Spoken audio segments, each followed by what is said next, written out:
10 অক্টোবৰৰ দিনটোতে আমি post graduate teacher, graduate teacher, LP, ME শিক্ষক আৰু স্বাস্থ্য বিভাগৰ বিভিন্ন পৰীক্ষাত উত্তীৰ্ণ হোৱা আৰু ADREৰ পৰীক্ষাত উত্তীৰ্ণ হোৱা এই আটাইসকলকে একেলগে খানাপাৰা ফিল্ডলৈ মাতি আনি আমি নিযুক্তি পত্ৰ আগবঢ়াম। মোক কোনোবাই সুধি থাকে পুলিচৰ ৰিজাল্ট কেতিয়া দিব?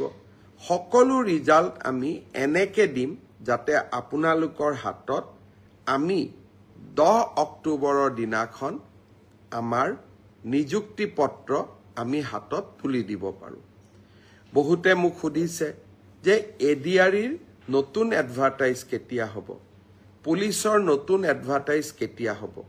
মই আশা কৰোঁ অক্টোবৰ মাহত নিযুক্তি পত্ৰ দিয়াৰ পিছতেই আমি নৱেম্বৰ মাহত নিশ্চয় আকৌ চৰকাৰী চাকৰিৰ বিজ্ঞাপন দিবলৈ সক্ষম হ'ম।